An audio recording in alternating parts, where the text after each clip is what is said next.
Hello 11 Arts. I hope you are able to understand the lesson so far.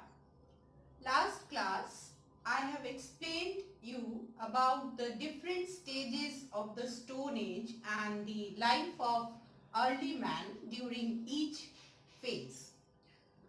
Today I am going to proceed further in the development of the civilizations. How did man start to develop civilizations? We have learned that during the Neolithic age, man has started to settle down as he learned about farming, how to produce food.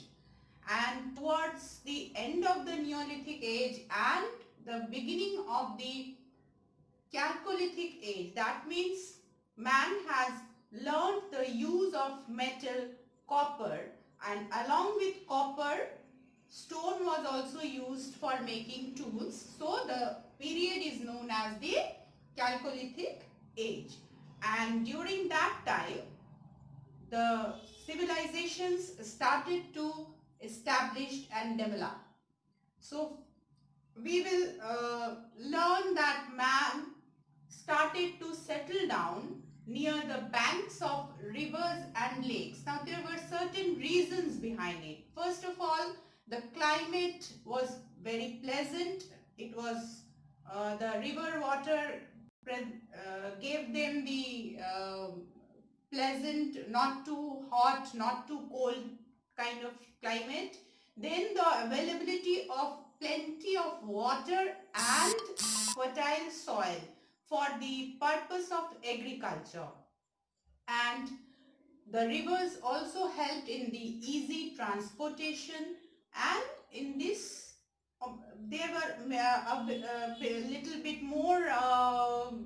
little more reasons, like the availability of the fish and the other water animals, the birds as food, the green grass for the cattle. So these were the reasons why man started to settle down on the banks of the rivers and lakes. And on these banks and the banks of the rivers and lakes, the civilization started to grow. Now there were four major river valley civilizations that had developed in the prehistoric era. So they were the Indus Valley or Harappan civilization, which has developed in the valley of the river Indus and its tributaries in the northwestern part of the Indian subcontinent. And then the Egyptian civilization, which developed in northern part of Africa, northwestern part of Africa rather, and northeastern part of Africa, and on the banks of river Nile. Then Mesopotamian or Sumerian civilization, which is located in present Iraq in Asia and on the banks of two rivers, river Tigris and Euphrates. And the Chinese civilization again developed in between the valley of river Huanghe and Yangtze.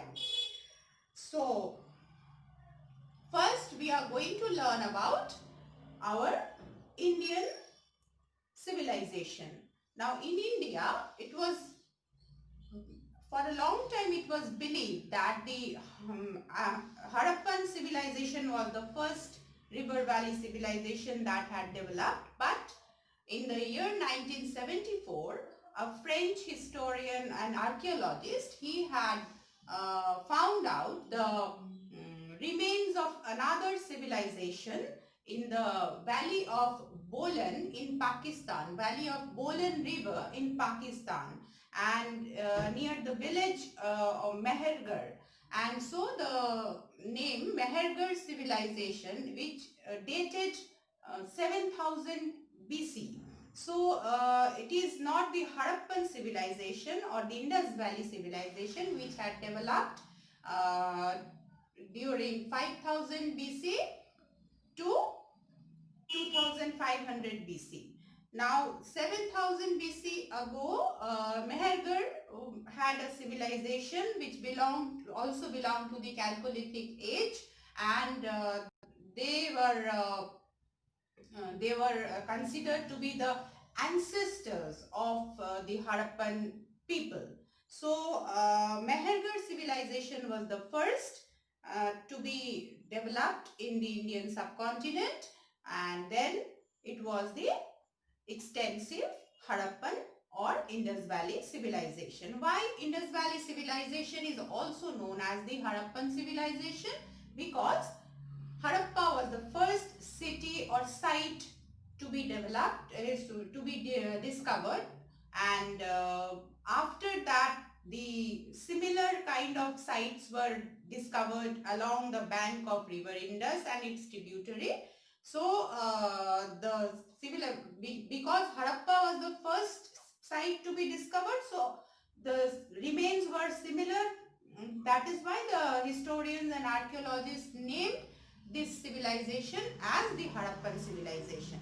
So Harappan civilization is basically, it was located on the northwestern part of India, and most of the sites are presently now located in Pakistan, but there are many sites that are located in India also, like Harappa and Mohenjo-daro. These were the major two cities to be discovered in the year 1921-22 by Dayaram Sahni and Dr. Rakhal Das Banerjee. Both of them worked for the Archaeological Survey of India, and they have discovered this ancient prehistoric civilization that had developed in our Indian subcontinent. And then the major sites were Harappa and Mohenjo-daro, and then there were Ropar, the Kalibangan in Gujarat, Ropar in Punjab, Dholavira also in Gujarat. So there are many other sites. Lothal also in Gujarat. Lothal was a dockyard, that means a harbor or port of the Harappan civilization, which indicates that the Harappans knew how to sail the boats and the ships, and they had the trade relationship with the other civilizations also. Overseas trade and commerce used to be done by the Harappan people. Now the Harappan people, the features of the Harappan civilization, the most outstanding feature we have to know that the Harappan civilization was the first urban civilization. That means these people were city people. These areas, these sites are all towns and cities. Harappa, Mohenjo-daro, Ropar, Kalibangan, Dholavira, they are all cities and towns, and so it was the urban, not the rural kind of civilization. It was the first urban civilization of our country, and by observing the unearthed remains of these cities, we can say that the Harappan people were excellent engineers, and they had developed an excellent town planning, and the feature of their town planning is the most important aspect of the Harappan civilization, which we are going to learn about. Now, the Harappan towns were divided into two parts. The major part, the important part of the town was situated in an upper level, which was known as citadel, and it was fortified. The important buildings like the public bath, the houses of the important people, the community center, the granaries, they were all situated in this area. Around this citadel, the lower town was situated, which was the other part of the town, and there the common people used to live, and the houses were all built up of burnt bricks, either sun-baked or burnt, and the streets were all rectangular in shape. They intersected each other at 90-degree angle, and they were paved, and the corners were rounded off so that the carts used to move around very smoothly. And there were provision for the street lights, there were the uh, provision for the dustbins in front of each house, and the houses itself were very unique. The houses had a courtyard, and the rooms were all situated around that courtyard, and the rooms had no basically there were no windows, only there were doors to the rooms, and they all opened to the courtyard. Each house had a kitchen, a bathroom, a well, so that it was well equipped. And the drainage system, that was the unique one. And if you observe the drainage system, you will learn that they were very well aware of the public health and hygiene, as the drains from the houses, they all flowed into the side drains in the streets outside, and then those side drains used to flow into the main drain in the city, and then that drain water used to be carried out outside the wall of the town. The entire town was surrounded by high wall as boundary and for protection. If you see, you can it is observed that the town Mohenjo-daro was built 9 times. It was destroyed 9 times and it was built 9 times, and in the same manner. And there was the high wall for the protection from the outside attacks, as well as the protection from the floods from the river. And the streets were paved, as I have already said. The street lights were there, and the drainage system, also the drain, they had manholes at regular intervals, and the drains were not open drains, they were all covered with the stone slabs, and there were manholes at regular interval for the cleaning purpose. So the Harappan people, they had this sense of health and hygiene, and the houses, the public houses, we come across two important public houses. One is situated at Mohenjo-daro, another one is situated at the city of Harappa. The first, the Mohenjo-daro, it is a community swimming pool. It is a great bath. It is known as Great Bath. It is a huge swimming pool, the tank, and there are steps to go down into the tank, and there are drains to drain out the water. There are changing rooms all around the tank on the platform.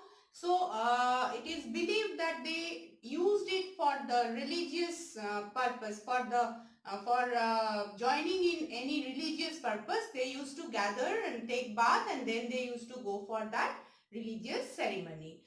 And then at Harappa, we come across the huge granary, the Great Granary. It is